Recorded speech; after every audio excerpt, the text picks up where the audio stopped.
Baik, Assalamualaikum warahmatullahi wabarakatuh. Kami dari kelompok 2, mata kuliah akuntansi lanjutan 2, sekarang ingin mempresentasikan hasil diskusi kami mengenai penjualan konsinyasi dengan studi kasus pada dapur BIMS dan toko kopi 80. Next.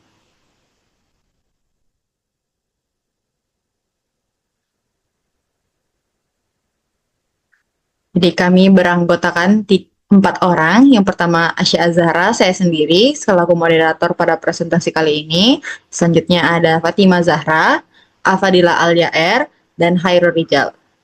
Baik, sebelum kita masuk ke pembahasan, mungkin kita akan menonton sedikit ilustrasi dari penjualan konsinyasi. Berikut videonya. Penjualan konsinyasi. Definisi. Penjualan konsinyasi adalah penjualan barang di mana salah satu pihak pemilik barang menyerahkan atau menitipkan sejumlah barang kepada pihak lain untuk dijualkan dengan harga tertentu. Dan pemilik barang memberikan komisi kepada pihak yang menjualkan barang. Pihak yang menyerahkan barang atau menitipkan barang disebut konsinyor atau pengamat. Dan pihak yang menerima barang dan menjual barang disebut konsinye atau komisioner. Pencatatan akuntansi. Teknik akuntansi penjualan konsinyasi terbagi menjadi 2, yaitu 1. Transaksi konsinyasi dicatat secara terpisah sehingga pendapatan dan laba dari penjualan konsinyasi ditentukan secara terpisah dari kegiatan penjualan reguler komisioner. 2. Transaksi konsinyasi tidak dicatat secara terpisah dari penjualan reguler komisioner, sehingga tidak dibedakan antara laba penjualan konsinyasi dengan laba rugi penjualan reguler komisioner. Contoh soal. Dapur BIMS sebagai pengamanat bekerja sama dengan toko kopi sebagai komisioner untuk menjual produk abon sapi secara konsinyasi. Berikut kesepakatan kerjasama berupa ketentuan konsinyasi. Pertama, komisioner memperoleh komisi 10% dari hasil penjualan barang konsinyasi. Kedua, semua biaya penjualan yang dikeluarkan toko kopi 80 seperti pembungkus, pengemasan, dan lain-lain akan diganti oleh dapur BIMS. Ketiga, harga jual barang konsinyasi. Abon sapi 300 gram 150.000 per pack, abon sapi 150 gram 80.000 per pack. Adapun transaksi yang terjadi selama bulan Januari 2025, yang pertama, pada tanggal 2 Januari, toko kopi 80 menerima barang konsinyasi dari dapur BIMS berupa abon sapi pouch 300 gram sebanyak 30 pack dan abon sapi pouch 150 gram sebanyak 20 pack untuk dijual kepada pelanggan secara konsinyasi. Kedua, pada tanggal 5 Januari, toko kopi 80 melakukan penjualan secara tunai atas barang konsinyasi tersebut, yaitu abon sapi pouch 300 gram sebanyak 5 pack dan abon sapi pouch 150 gram sebanyak 7 pack. Ketiga, pada tanggal 10 Januari, toko kopi 80 mengeluarkan biaya pembungkus berupa pembelian tas plastik senilai 20.000 yang menurut perjanjian akan diganti oleh dapur BIMS sebagai beban penjualan konsinyasi. Keempat, pada tanggal 15 Januari, dapur BIMS datang ke toko kopi 80 untuk melakukan pemeriksaan barang konsinyasi, menyerahkan barang tambahan berupa 10 pack abon 300 gram dan 10 pack abon 150 gram, serta menagih hasil penjualan konsinyasi yang telah terjadi hingga tanggal tersebut. Kelima, pada tanggal 20 Januari, toko kopi 80 kembali menjual barang konsinyasi secara tunai, yaitu abon sapi pouch 300 gram sebanyak 20 pack dan abon sapi pouch 150 gram sebanyak 15 pack. Pada tanggal 25 Januari, toko kopi kembali menjual barang konsinyasi secara tunai, yaitu abon sapi pouch 300 gram sebanyak 15 pack dan abon sapi pouch 150 gram sebanyak 8 pack. Ketujuh, pada tanggal 31 Januari, dapur BIMS kembali mengunjungi toko kopi 80 untuk melakukan pengecekan akhir bulan, menarik seluruh barang konsinyasi yang belum laku, serta memberikan titipan yang baru berupa 20 pack abon sapi 300 gram dan 20 pack abon sapi 150 gram. sekaligus menagih seluruh hasil penjualan konsinyasi selama bulan Januari.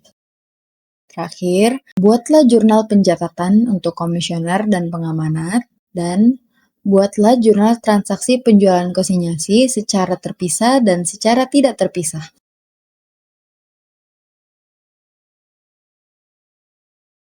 Baiklah, ya, itu tadi sedikit ilustrasi mengenai penjualan konsinyasi. Selanjutnya kita akan masuk ke pembahasan atau jawaban dari soal yang tadi sudah dipaparkan. Selanjutnya, next. Baiklah, untuk penjelasan pertama mengenai metode pencatatan terpisah, dari toko kopi 80 sebagai komisioner akan dijelaskan oleh Khairul Rijal. Saya persilahkan. Baik, terima kasih atas kesempatan yang telah diberikan kepada saya. Kali ini saya akan menjelaskan mengenai transaksi penjualan konsinyasi antara Dapur BIM sebagai pengamanat dan toko kopi 80 sebagai komisioner, serta bagaimana pencatatannya menggunakan metode pencatatan terpisah. Nah, sebelum masuk ke contoh pencatatannya, berikut adalah penjelasan singkat mengenai bagaimana komisioner melakukan akuntansi konsinyasi dengan menggunakan teknik terpisah. Yang dimana ketika transaksi konsinyasi dicatat secara terpisah, pihak komisioner membuat akun khusus bernama barang-barang komisi untuk setiap perjanjian konsinyasi yang dilakukan. Akun ini didebitkan untuk mencatat semua biaya menjadi tanggungan pihak pengamanat dan dikredit untuk seluruh pendapatan dari penjualan barang konsinyasi. Akun barang-barang komisi berfungsi untuk menunjukkan hak serta kewajiban yang muncul antara komisioner dan pengamanat. Jika akun barang-barang komisi memiliki saldo kredit, itu berarti komisioner memiliki utang kepada pengamanat. Sebaliknya, jika akun barang-barang komisi memiliki saldo debit, itu menunjukkan adanya utang pengamanat. Nah, dari jurnal penjelasan jurnal transaksi pun pada tanggal 2 Januari yaitu penerimaan barang konsinyasi, di mana barang diterima oleh komisioner tetapi tidak dicatat dalam jurnal karena barang bukan milik toko kopi 80, hanya cukup dibuat di memo internal saja. Nah, pada tanggal 5 Januari penjualan konsinyasi yang di mana toko kopi 80 menjual 5 pak abon 300 gram dan 7 abon 150 gram secara tunai, dan di mana perhitungannya itu 5 pak dikali 150.000 karena 1 pak abon 300.000 itu seharga 150.000. Jadi 5 pak dikali 150.000 sama dengan 750.000. 7 pak kali 80.000 karena 80.000 1 pak dari abon 150.000 yaitu 560.000. Jadi totalnya 1.310.000. Catatan terpisah komisaris mencatat debit yaitu K 1.310.000 dan kreditnya barang konsinyasi 1.310.000. Nah, pada tanggal 10 Januari biaya pembungkusan yaitu toko kopi 80 mengeluarkan biaya pembungkus sebesar 20.000 yang nantinya diganti Dapur BIMS. Toko kopi 80 membeli plastik seharga 20.000 karena sesuai perjanjian biaya ini akan diganti pengamanat, maka dicatat sebagai beban konsinyasi.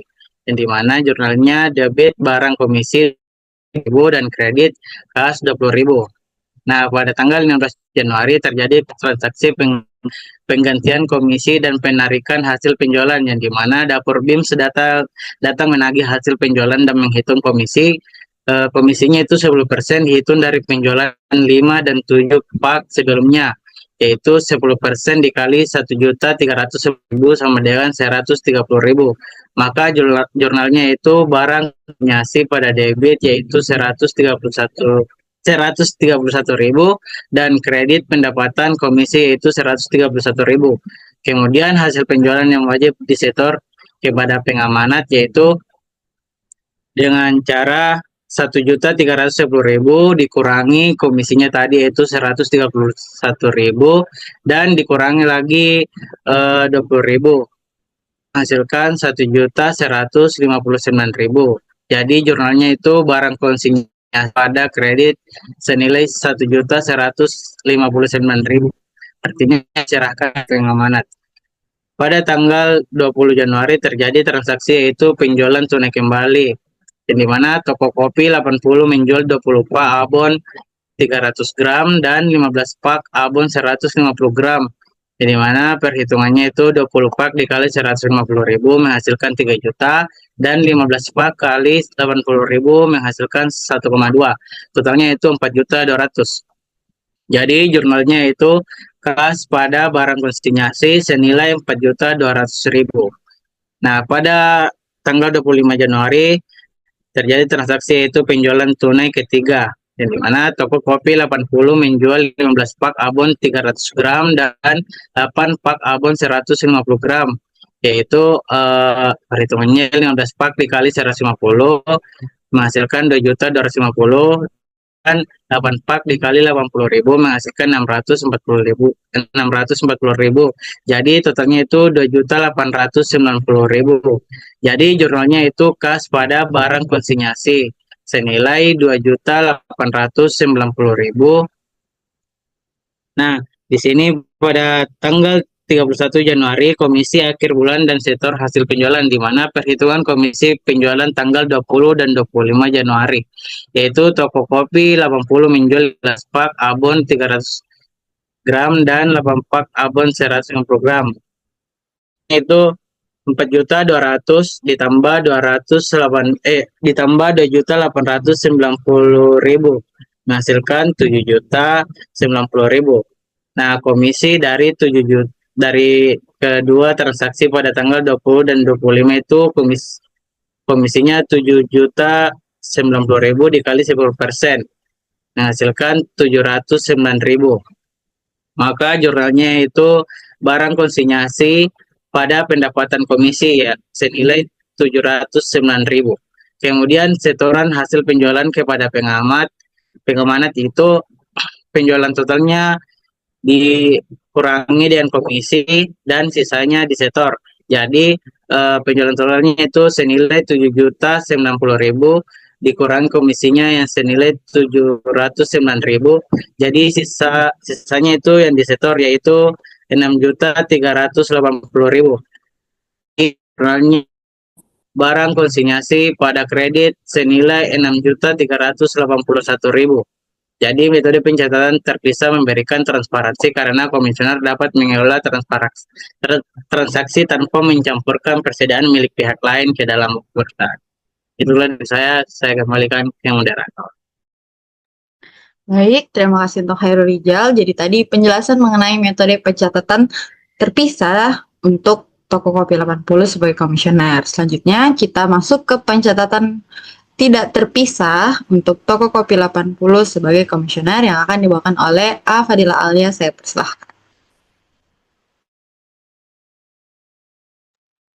Baik, terima kasih atas kesempatan yang telah diberikan kepada saya. Jadi kali ini saya akan menjelaskan tentang metode pencatatan tidak terpisah oleh toko kopi 80. Nah, jadi sebelum saya mulai menjelaskan terkait transaksi yang terjadi, saya mau jelaskan dulu tentang akuntansi bagi komisioner untuk teknik pencatatan tidak terpisahnya. Jadi di sini ada 3. Yang pertama itu ada ketika transaksi konsinyasi itu tidak dicatat secara terpisah dari transaksi penjualan reguler di perusahaan komisioner, maka penjualan barang konsinyasinya itu dicatat dalam akun penjualan saja. Jadi seperti halnya kalau komisioner melakukan pencatatan ketika ada transaksi penjualan reguler. Nah, selanjutnya itu sebagai konsekuensinya maka pengakuan pembelian atau harga pokok penjualan itu harus segera dilakukan setiap komisioner berhasil menjual barang konsinyasi tersebut. Nah, jika pada kegiatan biasanya sebagai perusahaan dagang urutan transaksinya itu pembelian barang dagang dulu baru diikuti penjualan barang dagangan, maka pada penjualan konsinyasi urutan transaksinya itu sedikit berbeda. Jadi penjualan barang dagangannya terlebih dahulu baru diikuti dengan transaksi pembelian atau pengakuan harga pokok penjualannya.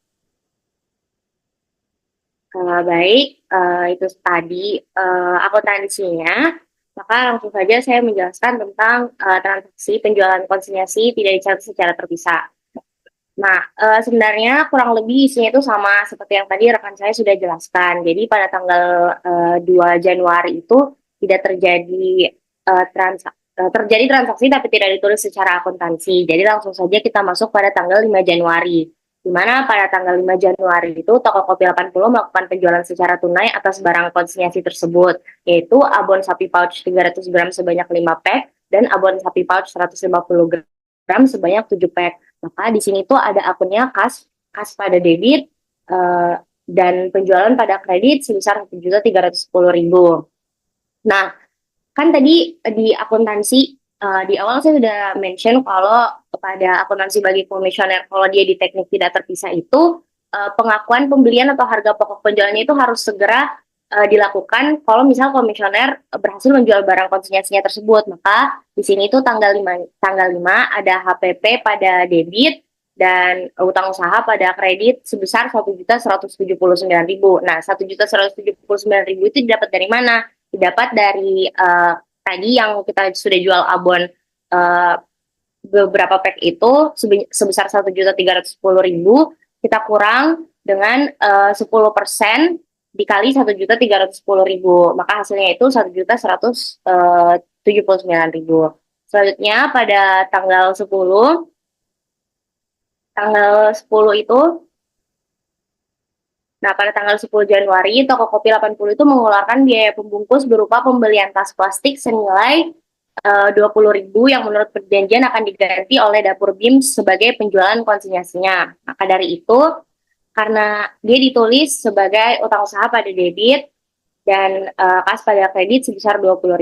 Lalu pada tanggal 15 Januari, itu dapur BIMS datang ke toko Kopi 80 untuk melakukan pemeriksaan barang konsinyasi, menyerahkan barang tambahan berupa 10 pack abon 300 gram dan 10 pack abon 150 gram, serta menagih hasil penjualan konsinyasi yang telah terjadi hingga tanggal tersebut. Maka di sini pencatatannya itu utang usaha pada debit dan kas pada kredit sebesar 1.290.000 yang didapat dari tadi 10 pack abon 300 gram dan 10 pack abon 150 gram.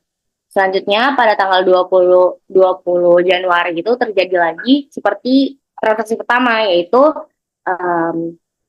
toko Kopi 80 itu kembali menjual barang konsinyasi secara tunai, yaitu abon sapi pouch 300 gram sebanyak 20 pack dan abon sapi pouch 150 gram sebanyak 15 pack. Di mana di sini kasnya itu kas pada debit dan penjualan pada kredit sebesar 4.200.000 dan HPP pada utang usaha sebesar 3.780.000 yang didapat dari 4.200.000 dikurang 10% dikali 4.200.000. Selanjutnya pada tanggal 25 Januari itu terjadi lagi transaksi toko Kopi 80 itu kembali menjual barang konsinyasi secara tunai, yaitu abon sapi pouch 300 gram sebanyak 15 pack dan abon sapi pouch 150 gram sebanyak 8 pack. Maka pencatatannya masih sama, yaitu kas pada debit dan penjualan pada kredit sebesar 2.890.000 dan HPP pada debit serta utang usaha pada kredit sebesar 2.601.000 yang didapat sama seperti tadi 2.890.000 dikurang sama 10% yang yaitu komisi dikali dengan 2.890.000.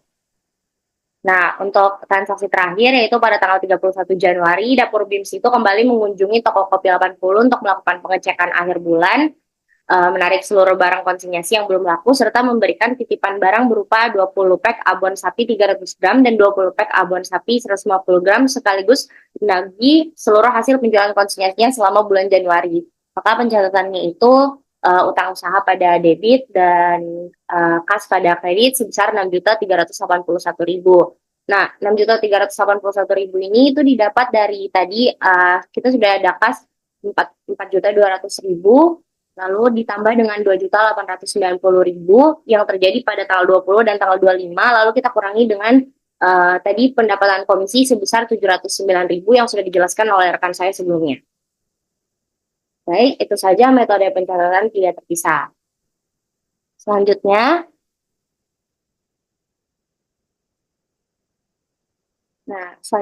untuk komisioner sendiri, metode pencatatan terpisah dan tidak terpisahnya itu jurnal penutupnya sama, yaitu pendapatan komisi konsinyasi pada modal, Jadi pendapatan komisi konsinyasinya itu sebesar 840.000, begitupun dengan modal. Baik, sekian pemaparan materi dari saya kembalikan ke moderator. Baik, terima kasih untuk Ila. Selanjutnya, tadi itu sudah penjelasan mengenai pencatatan dari toko kopi 80 atau komisioner. Nah, selanjutnya itu pencatatan bagi dapur BIMS atau sebagai konsinyur atau pengamanat yang akan dijelaskan oleh Fatima Zahra. Saya persilahkan. Baik, terima kasih atas kesempatannya. Selanjutnya, di sini saya akan menjelaskan mengenai pencatatan dari dapur BIMS-nya ini selaku konsinyur atau selaku pengamanat. Dan yang dimana pada tanggal 2 Januari, dapur BIMS ini mengirim barang ke toko kopi 80, tetapi karena barangnya ini masih menjadi milik dari dapur BIMS atau selaku pengamanat, maka dicatat sebagai barang konsinyasi dan dikreditkan pada persediaan barang jadi, di mana ini menunjukkan perpindahan lokasi barang, bukan penjualan. Nah, jumlah barang yang dikirim dari dapur BIMS itu berupa abon sapi pouch 100 gram sebanyak 30 pack, dan abon sapi pouch 150 gram sebanyak 20 pack. Maka kalau dilihat di sini, nominalnya barang konsinyasi itu 4 juta, pada persediaan barang jadi itu 4 juta. Itu didapat dari 30 pack abon sapi pouch 300 gram dikali dengan HPP-nya, yaitu sebesar 100.000. Kemudian untuk yang abon 150 gram, itu dia HPP-nya 50.000, maka 20 dikali 50.000. Nah, hasilnya ini kalau dijumlahkan itu sebesar 4 juta. Kemudian pada 15 Januari, toko Kopi 80 ini melaporkan penjualan pertama. Di sini dicatat sebagai kas karena komisioner itu menyetor hasil penjualan tanggal 5 Januari, yaitu 5 pack abon sapi pouch 300 gram dan 7 pack untuk abon sapi pouch 150 gram. Itu sebesar 1.310. Karena di sini dia perhitungannya itu 5 pack abon sapi itu dikali dengan 150.000 untuk harga jualnya. Kemudian untuk abon sapi 150 gram itu dia dikali dengan harga jualnya yaitu sebesar 80.000. Jadi 5 dikali 150.000 ditambah dengan 7 dikali 80.000, maka totalnya itu 1.310.000. Kemudian beban penjualan konsinyasi di sini untuk mencatat komisi untuk toko Kopi 80 sebesar 10% atau 131.000, dan biaya pengemasan yang terjadi pada tanggal 10 Januari itu senilai 20.000. Maka jika ditotalkan beban penjualan konsinyasinya itu 151.000. Kemudian penjualan konsinyasinya ini sebagai pendapatan sebesar 1.461.000. Kemudian pada baris berikutnya itu terlihat HPP konsinyasi yang menunjukkan nilai harga pokok barang dari yang terjual. Nah, kalau harga jualnya tadi kan 150.000 untuk abon sapi pouch 300 gram, maka HPP-nya itu 100.000. Kemudian untuk abon sapi pouch 150 gram itu harga jualnya 80.000, maka HPP-nya itu 50.000. Nah, jika ditotalkan itu hasilnya 850.000. Ini dia dikreditkan pada barang konsinyasi untuk mengurangi persediaan titipannya. Nah, masih di tanggal 15 Januari, Dapur BIMS itu kan kembali mengirimkan barang tambahan. Maka catatannya itu sama, yaitu mendebitkan barang konsinyasi dan mengkreditkan persediaan barang jadi, karena barang kembali dititipkan ke komisioner. Di sini Dapur BIMS itu menitipkan 10 pouch abon sapi 300 gram dan 10 pouch abon sapi 150 gram, maka totalnya itu 1.500.000. Selanjutnya pada tanggal 31 Januari, komisioner ini tuh kembali menyetor hasil penjualan kedua. Polanya masih sama, yaitu kas masuk dicatat karena ada penjualan pada tanggal 20, yaitu abon sapi pouch 300 gram sebanyak 20 pack dan abon sapi pouch 150 gram sebanyak 15 pack. Kemudian pada tanggal 25 itu abon sapi terjual lagi sebanyak pouch 300 gram itu 15 pack, dan pouch 150 gram itu sebanyak 8 pack. Lalu kita catat lagi HPP-nya disesuaikan dengan barang yang terjual. Di situ tertulis 4.650.000. Sebelumnya beban penjualan konsinyasinya ini tadi sama seperti yang tanggal 15, dia itu untuk menghitung komisi untuk toko kopi 80. Kalau di tanggal 15 tadi itu kita jumlahkan dengan beban pengemasan, tapi kalau untuk 31 ini sudah tidak ada beban pengemasan lagi, jadi pure dari komisi untuk toko kopi 80 itu sebesar 10%. Jika dirupiahkan itu 709.000. Kemudian dikreditkan untuk penjualan konsinyasi sebesar 7.799.000. Dan HPP-nya tadi disesuaikan dengan barang yang terjual dan dikreditkan pada barang konsinyasi, yaitu senilai 4.650.000. Nah, karena di tanggal 31 Januari itu Dapur BIMS kembali menyetorkan barangnya, yaitu berupa abon sapi pouch 300 gram sebanyak 20 dan 150 gram sebanyak 20 juga. Maka barang konsinyasi pada persediaan barang jadi itu senilai 3 juta. Oke, next.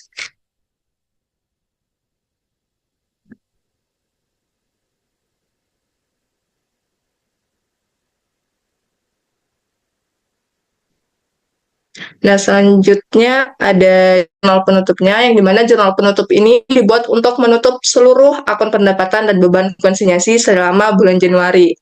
Nah, total penjualan konsinyasi selama bulan tersebut itu sebanyak 8.400.000. Nah, dari penjualan itu HPP-nya atau harga pokok penjualannya itu sebanyak 5.500.000, dan total beban konsinyasinya itu berupa komisi dan biaya pembungkus itu sebanyak 860.000. Kemudian selisihnya itu menjadi laba bersih konsinyasi sebesar 2.040.000. Tetapi karena BIMS ini adalah usaha perorangan, laba bersihnya ini tidak disimpan di akun laba, tetapi langsung menambah modal dapur BIMS, sehingga dalam jurnal penutupnya ini dicatat akun modal dapur BIMS sebesar 2.040.000. Sekian penjelasan dari saya kembalikan ke moderator. Terima kasih. Terima kasih untuk Fatim. Selanjutnya, next. Penjelasan terakhir mengenai metode pencatatan tidak terpisah untuk dapur BIMS sebagai pengamanat atau konsinyur akan dijelaskan oleh saya sendiri. Jadi sebelumnya pada metode tidak terpisah ini barang konsinyasi dicatat bersama dengan transaksi barang biasa, yaitu tidak dibuatkan buku atau akun khusus. Maka jurnalnya itu bercampur dengan akun persediaan dan penjualan biasa. Jadi kita langsung masuk ke penjelasan jurnalnya. Jadi untuk pada tanggal 2 Januari, di sini kan Dapur BIMS tuh mengirimkan 30 pack abon 300 gram dan 20 pack abon 150 gram karena masih milik Dapur BIMS. Jadi barang berpindah bentuk dari persediaan ke barang konsinyasi dan belum diakui sebagai penjualan, hanya berpindah akun saja, sehingga untuk akunnya itu didebit barang konsinyasi senilai 4 juta dan dikredit persediaan barang jadi senilai 4 juta. Nah, selanjutnya untuk transaksi di tanggal 15 Januari, jadi transaksi ini tuh mencatat uang yang diterima dari komisioner setelah dikurangi komisi sebesar 10% dan ditambah biaya pembungkus yang sudah dijelaskan tadi 20.000 yang akan ditanggung oleh konsinyur atau dapur BIMS sendiri. Maka jurnalnya di debit ada kas 1.310.000, lalu ada beban pembungkus 20.000, beban komisi penjualan sebesar 131.000, dan di kreditnya ada penjualan konsinyasi 1.461.000. Adapun HPP konsinyasi kan tadi sudah dijelaskan kalau HPP-nya untuk 300 gram itu 100.000 dan HPP untuk 150 gram itu 50.000, maka HPP-nya untuk penjualan sebelum tanggal 15 yaitu 850.000 dan di kreditnya barang konsinyasi 850.000. Nah, selanjutnya di tanggal 15 juga Dapur BIMS kan mengirim tambahan stok yaitu 10 pack 300 gram dan 10 pack 150 gram. Sehingga di jurnalnya barang konsinyasi 1.500.000 dan persediaan barang jadi 1.500.000. Next, untuk di tanggal 31 Januari, di sini kan jurnalnya untuk mencatat uang yang dibayarkan oleh komisioner juga dan dipotong setelah potongan komisi 10% untuk toko kopi 80. Maka jurnalnya di sini kas 7.090.000 dan beban komisi penjualan 709.000. Untuk di kreditnya penjualan konsinyasi 7.799.000. Nah, selanjutnya adapun HPP yaitu barang yang terjual di tanggal 25 dan tanggal 20 tadi, HPP-nya itu 4.650.000 dan barang pada kredit barang konsinyasi 4.650.000. Terakhir, pada tanggal 31 Januari, jadi semua barang konsinyasi yang belum laku ditarik dan diganti dengan barang baru. Ini kembali lagi menjadi perpindahan persediaan dari barang baru ke barang konsinyasi. Maka jurnalnya itu barang konsinyasi 3 juta dan pada kredit persediaan barang jadi 3 juta. Ini jurnal ini tuh untuk mencatat pengiriman barang konsinyasi. Next.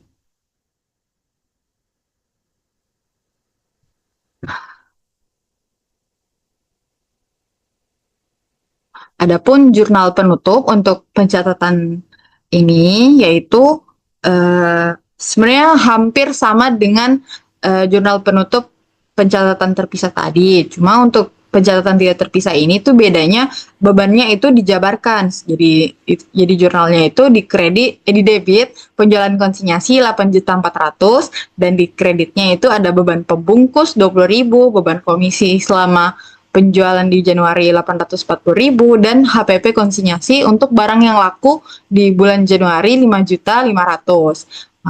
Dan ada modal yaitu 2.040.000 atau sebagai keuntungan dari dapur BIM sendiri.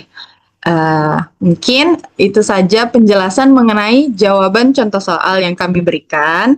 Selanjutnya, next.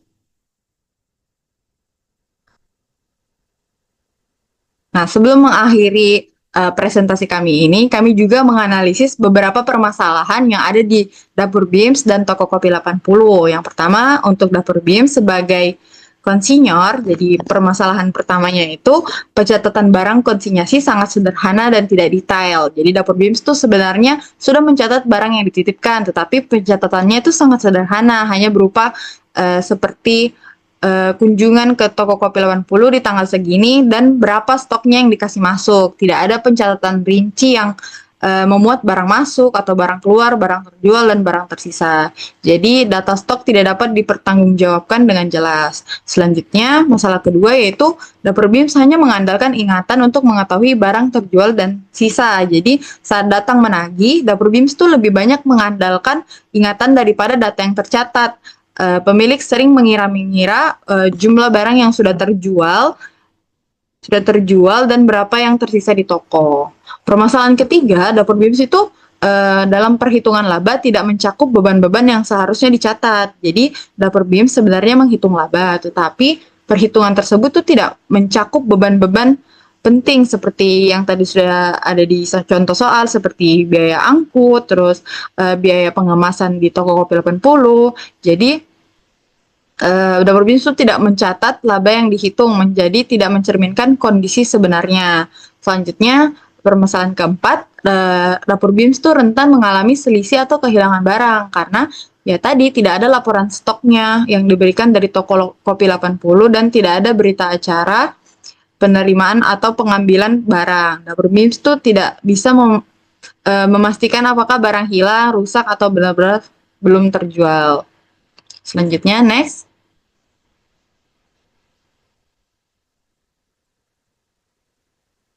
Adapun analisis permasalahan di toko kopi 80. Jadi di toko kopi 80 atau sebagai komisioner, pertama tidak memisahkan penjualan konsinyasi dan penjualan milik toko sendiri. Jadi toko kopi itu tidak memiliki pembukuan terpisah yang menunjukkan berapa sih nilai barang konsinyasi, dan berapa penjualan produk milik toko sendiri. Jadi ketika ditagih oleh dapur BIMS, barulah toko itu menghitung secara cepat jumlah barang yang terjual, berapa uang yang harus diserahkan. Tidak ada laporan terstruktur mengenai hak dapur BIMS maupun hak toko kopi 80.